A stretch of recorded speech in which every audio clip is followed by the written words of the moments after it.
As the 55th mayor of Edmond, um, welcome to Edmond. If you've never been here before, please stay, please come back. This is a great community, and I'm glad to be part of the history. I'm glad that you are here also to help celebrate the history of things that have gone on in Edmond and in our surrounding community region. So much that it's important to me that we remember this historical aspects of our community as it's grown up. From what you all going to be talking about today. Hopefully, you're going to learn some things, and hopefully, also you're going to meet some people you didn't know before, and also share your ideas back and forth. Take the time, enjoy the camaraderie that you're going to have here, enjoy the history that you're going to be exposed to today, and whatever we can do in Edmond to help you with your growth, please let us know. You're in a historical building today. Take that and go forth and spread the history of our community, our region throughout so people can understand the beauty. I'm getting mesmerized by the clock that we have here to offer. Thank you. And former Mayor Navy, thank you for being here. But if you have any questions or anything, there's plenty of staff around here to help you. And once again, I must do the plug. Make sure you get a coloring sheet. This is history. There's never been one like this before. So thank you. So initially I was going to introduce Lieutenant Governor Matt Pinnell, but he could not be here today. But guess what? We have someone just as capable to bring the message. We are stepping in as his chief of staff, Kirby Smith, right? And she's going to come, and you're welcome. Thank you very much, and enjoy Edmond and its history.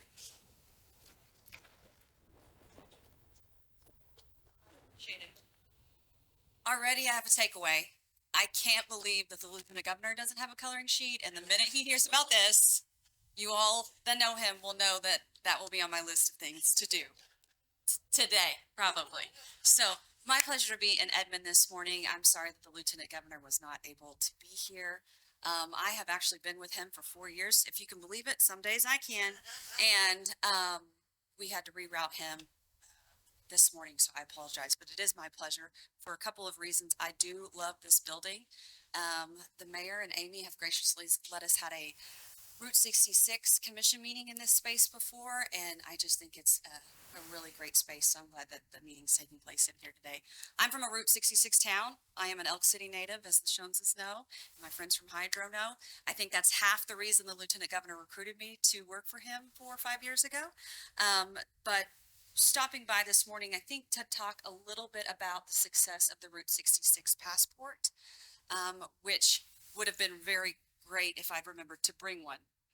And this jacket has a lot of pockets, but I didn't bring one, but I'll talk to you about, but they have one in the back. Solid. We love it when we work together. Thank you so much, tourism friends. So it looks like a passport, and it was an idea of the Lieutenant Governor that said, okay, how can we encourage travel, intentional travel all along the route of Route 66. So with a very small investment, about 110,000, I believe, which was that first printing of those passports, it featured stops all along the route across the state, which I already love what the mayor said this morning about, hey, here in Edmond, let us help you with your growth.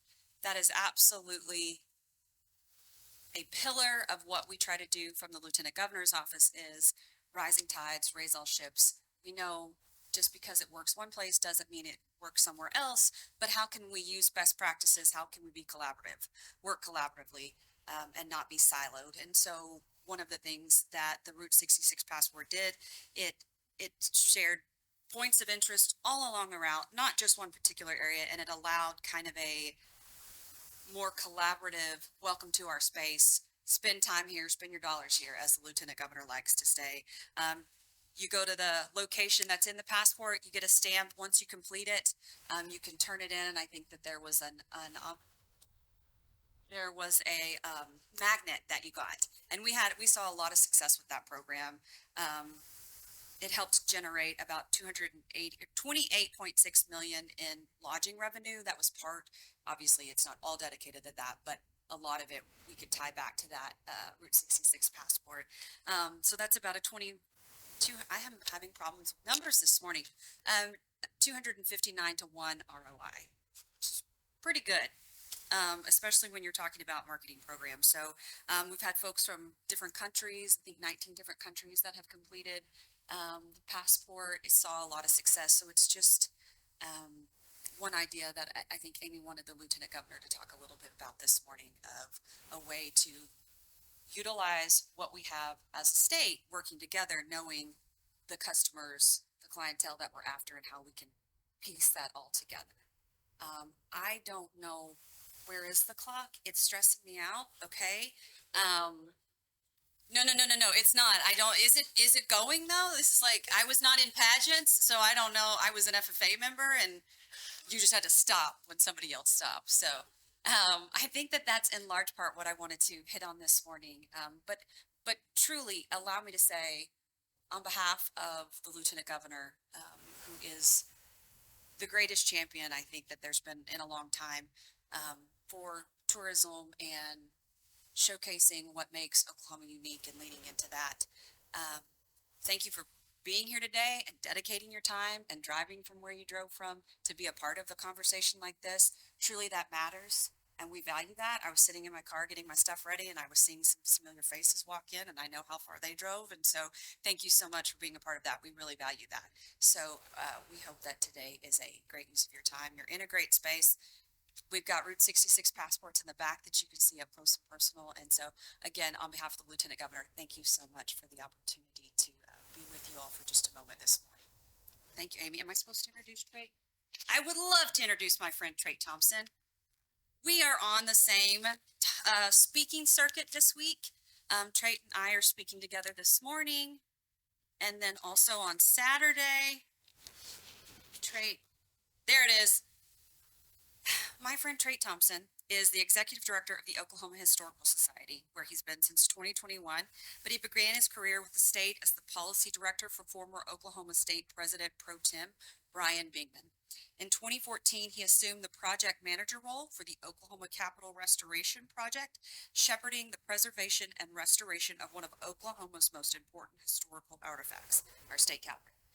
He's the author of the Oklahoma State Capitol. He is the co-host of a very okay podcast with Dr. Bob Blackburn, which explores the interesting stories and fascinating personalities that make up Oklahoma's unique history. He and I exchange a lot of, we both enjoy live music and cool artists, and he's always one-upping me, and I still love him anyway because he does that too. So anyway, Trait Thompson.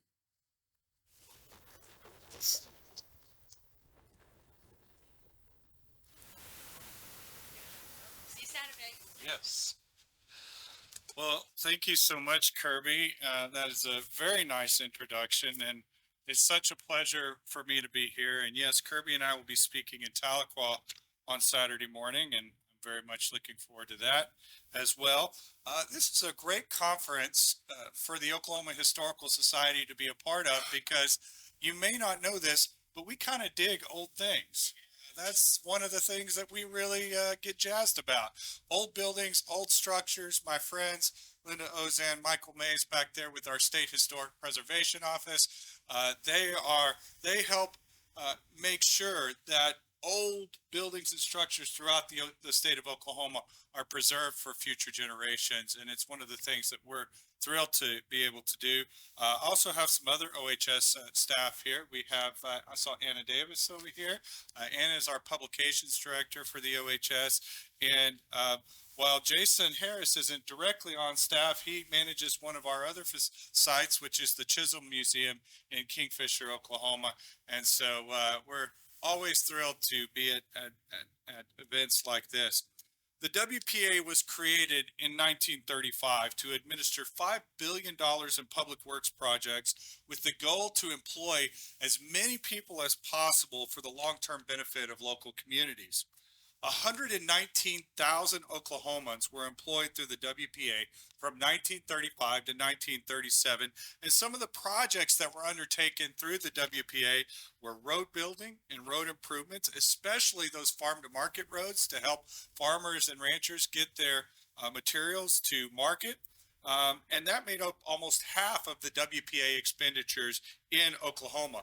Workmanship of those people, that many of those structures not only are still around, but they're still being used today almost 100 years later. And that is a real testament to the work that they were able to accomplish. A few of the significant WPA structures that are located in Oklahoma, there's the Pawnee Bathhouse and Recreation Area, the Oklahoma City Zoo Amphitheater, which I didn't know was a WPA project, but I found that doing my research here. The Oklahoma City Civic Center, Taft Stadium, and of course this armory that we're now standing in were just a few of the many, many WPA projects all throughout the country. And of course, you go to any of our original 7 state parks in Oklahoma, and you'll see some of the work of that sister program, the Civilian Conservation Corps, as well.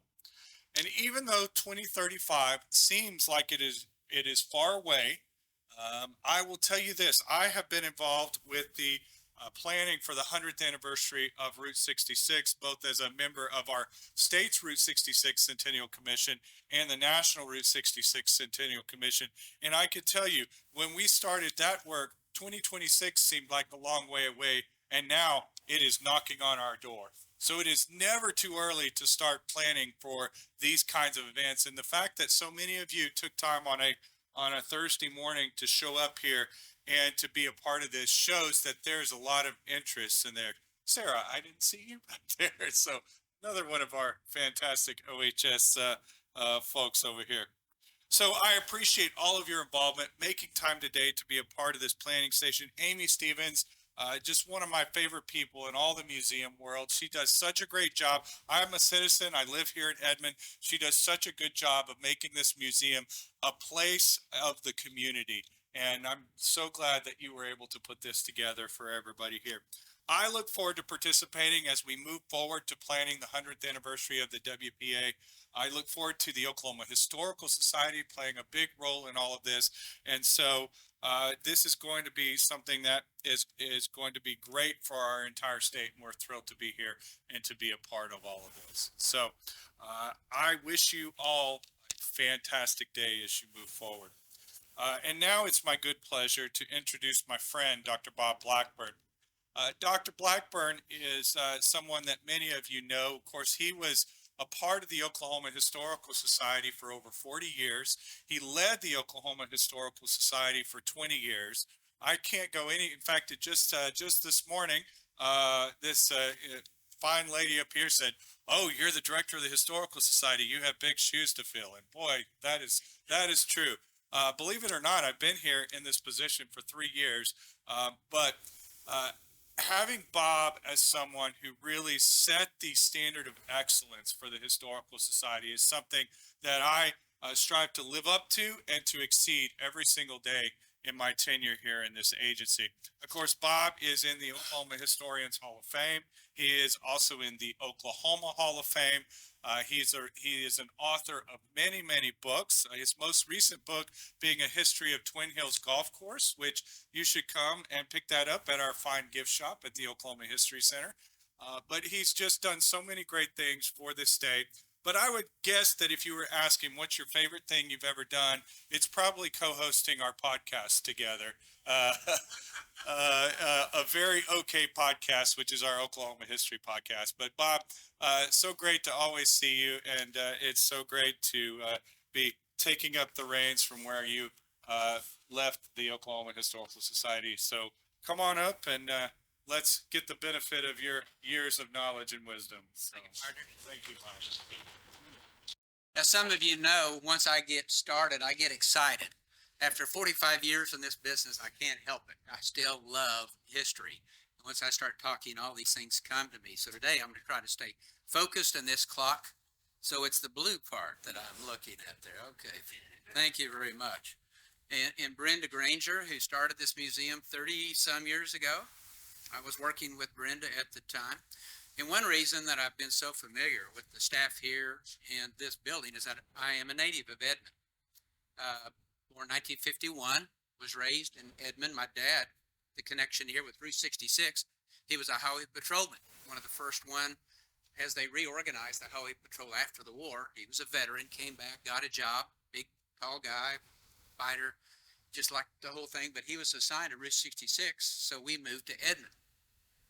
And then I grew up, went to Cleghorn Grade School right over here, the old junior high that's now the administration building, and then the old high school that's now, I think, the middle school. I can't remember the name of the middle school.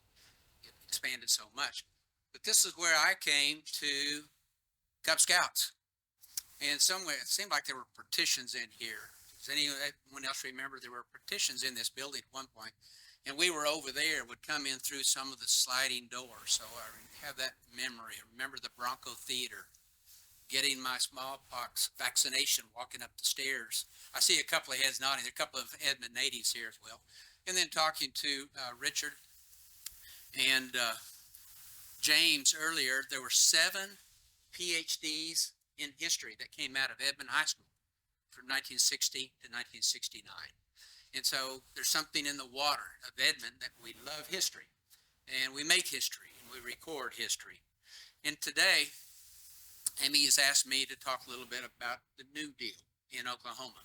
I'm going to just kind of go over very lightly the CCCs because Kyle is going to talk about the CCCs in a little bit more detail in a little bit.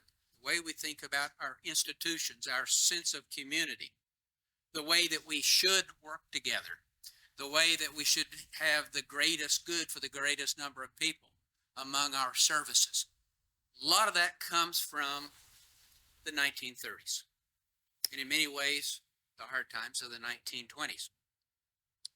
So how did this all come about? And I'm going to finish a little bit with the legacy and why we need to remember all of this is that starting in the 1920s, really right out of World War I, we ended a period of boom growth. From 1897, when the rains came back to the southern plains, to World War I. The rains came back, the prices for commodities were rising on the world stage. World War I being fought in Europe created a demand for what we had in supply, the laws of supply and demand. 4 parts of free enterprise were working. In Oklahoma was booming. At the same time, you have the earliest oil booms, 1905, Glenpool, and then a boom almost every year thereafter, adding to the wealth that was coming into this colonial economy, far removed from trade centers. But the commodities coming out of the soil, the crops, the livestock, the oil, was bringing wealth to Oklahoma and people. One of the fastest growing states in the nation from 1907 to 1930. Oklahoma City itself went from about 4,000 people in 1897 to 64,000 people in 1910. Boom times. People were coming with hope, thinking that they're going to be part of this experiment out in the American West, of building a new community. Well, it started coming down, crashing in the 1920s. First, starting affecting farmers. A variety of reasons. I don't have time to go into it, but mechanization, tractors were putting tenant farmers especially. My granddad, born in 1891, was a sharecropper, put out of work. He found a job laying pipeline for ONG in 1925 because he couldn't make it on the farm. We did an exhibit at the Historical Society called Food on the Table, Money in the Pocket. That's what he was looking for, just feed the family, have enough money to just get by. That was the state of farmers in the 1920s. Prices started going down. The rains would quit. The wheat boom out on the Great Plains would come to a crash we know as the Dust Bowl. So farmers were leaving rural areas, small towns that had been growing with railroads, started either shrinking or declining. People abandoning many communities in Oklahoma. And then you throw on top of that the banking crisis that really starts on Wall Street in 1929, that eventually ripples out through the banking community. widespread bank failures, lack of credit, the Federal Reserve bill authored by an Oklahoman, our first U.S. Senator, cannot stop the bleeding. And finally, when President Roosevelt takes office in 1933, banking holiday. Let's step back from the crisis. Let's get a handle on cash that is supposed to be feeding this economic engine in America. Then you throw on top of the banking crisis and the crash on Wall Street, the problems with the farmers, the price of cotton, which my family followed, being cotton farmers, would go down to 3 cents a pound at one point in the early 1930s. And it cost 2.5 cents to hire someone to pick it. So you can imagine all the costs of the seed and the planting and the fertilizers. The cost of the land itself barely exceeded what it would cost to pick it. People were suffering in the state.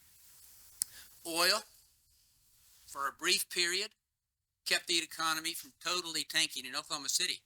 Work on the First National Bank building would not start until 1930, after the crash on Wall Street. What were they thinking? Well, they knew what was happening locally. The Oklahoma City oil field came in December of 1928. That money started flowing in to the economy.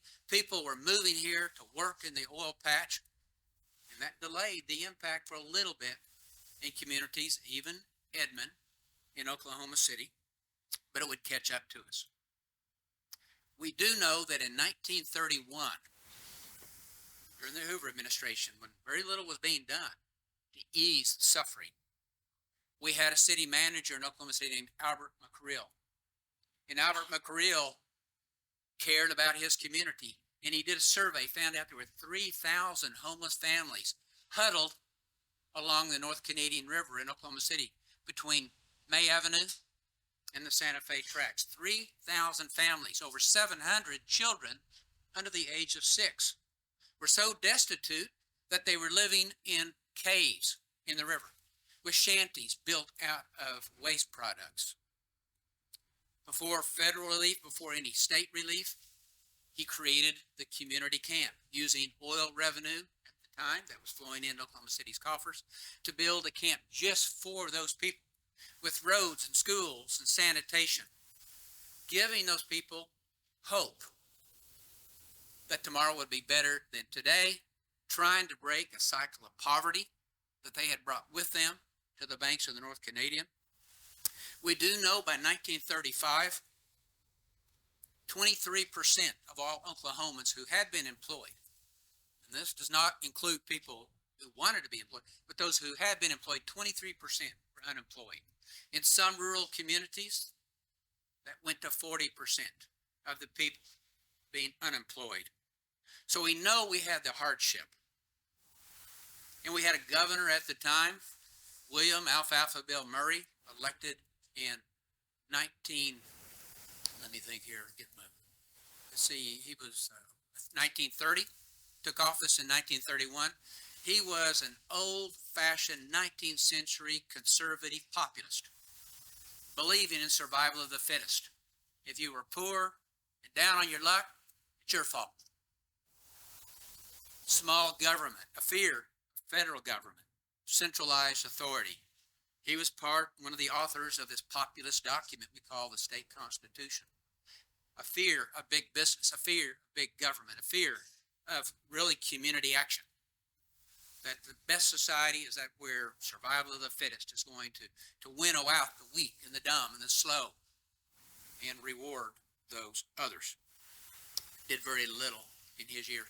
In fact, when I'm reading a book on Theodore Roosevelt. When Franklin Roosevelt was elected in 1932, took office in 1933, he brought with him a new way of looking at this problem. The banking holiday was immediate action he could do administratively. The powers of the president are limited, as powers of the state governor are limited in Oklahoma. So he couldn't do a lot, but he could do that banking holiday. Then he started throwing out some of the ideas of ways to relieve the suffering. We call it the New Deal. He had campaigned, let's have a New Deal for Americans, not the old 19th century survival of the fittest, but something where we're working together, a sense of community, that we have a responsibility to take care of those who cannot take care of themselves, that we need social safety nets, social security would come out of that. In other ways to help people, the Indian New Deal would come out of that, looking at the poverty and the exploitation of American Indians. You saw it in the movies this last year. Got to do something about it. Let's let Indian people reorganize, at that time as corporations, but that would eventually lead to tribal sovereignty, to what is happening today in Oklahoma. All starts at this time, trying to solve the problem where Americans are suffering.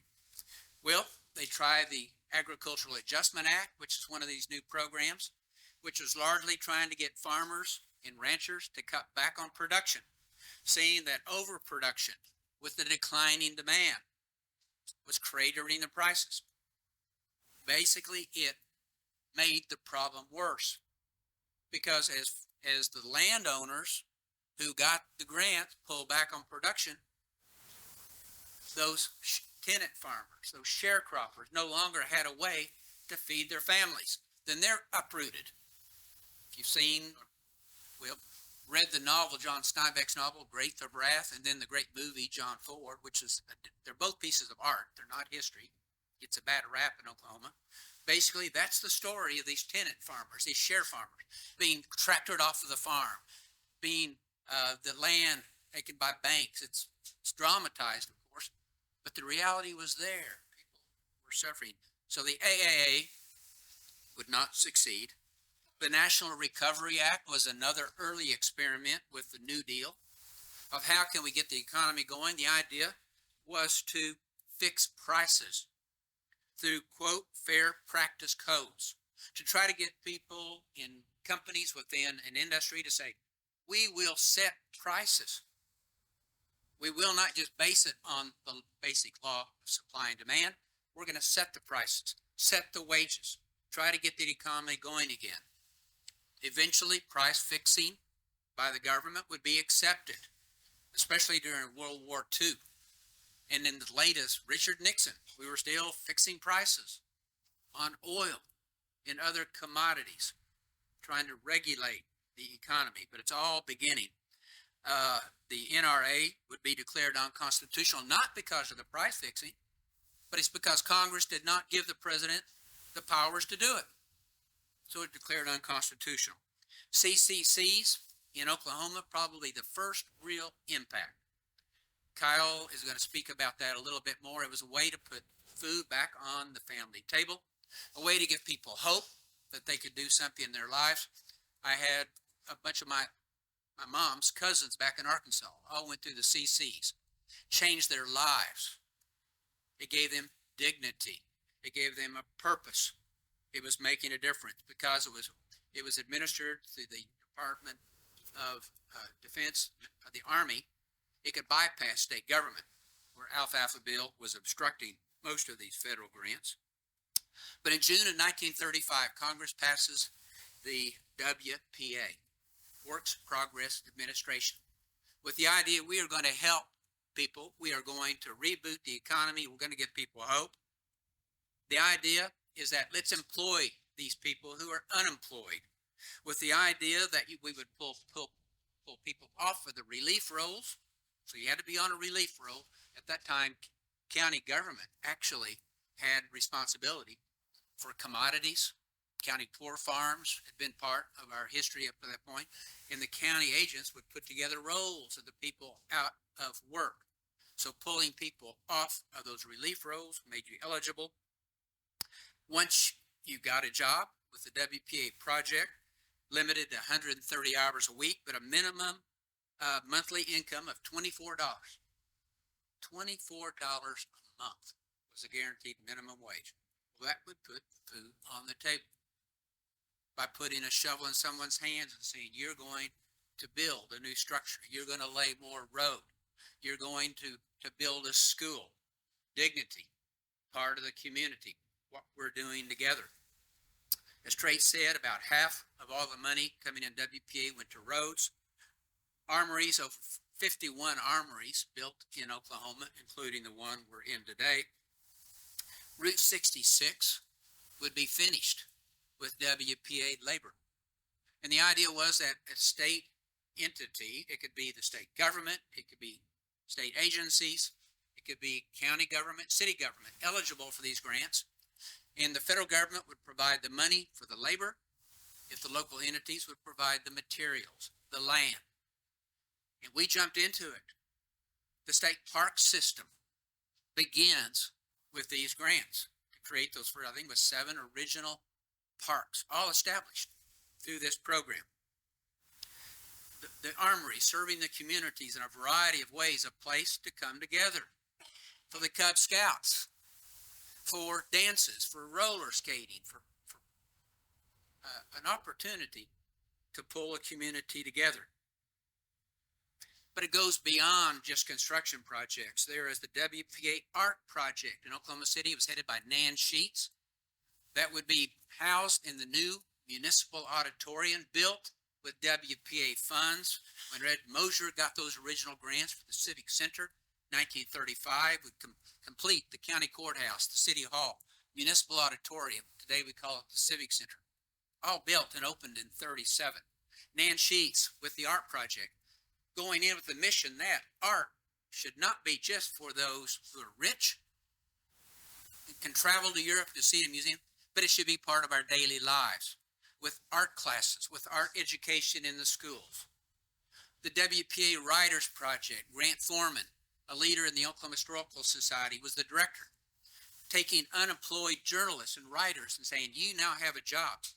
Today, if you do research in Oklahoma history, you have to go to the Indian Pioneer Papers. That was the result of the Writers Project, pulling together these materials, indexing newspapers, helping us gather what we needed to do to understand our own story. The Historical Society would jump into it, would get grants to rebuild a stockade at Fort Gibson, grant monies to build a cover building over Sequoia's home site, the great Cherokee genius, Sequoia, who came up with the only syllabary ever developed in the Western Hemisphere, and using those. Well, the WPA eventually would bring $59 million to Oklahoma, employ over 100,000 Oklahomans at one time or another, and leave the physical legacy of the buildings and the roads and the sidewalks. The appreciation of art. Today, the Oklahoma Philharmonic trace its roots right back to that WPA Symphony Orchestra in 1935-36. Today, we see it around us. If you want to research, you can go online. David Baird, one of our 7 PhDs from Edmond, with grants from the Historic Preservation Office, put together 1,344 photographs of WPA buildings and structures still surviving. This was 1982, so we may have lost a few of those, but there were over 1,300 WPA buildings still around serving the community in 1982. Well, the legacy is far beyond the bricks and mortar and the concrete. It's in the way we look at each other as a community, that we have to help one another, that we have to work together, that we have to overcome our political differences to say we share a responsibility for this community. And the WPA did so much to give us that sense of community, a place to come together, a place for hope. Those WPA programs gave us that hope and made a difference in our culture. Thank you very much.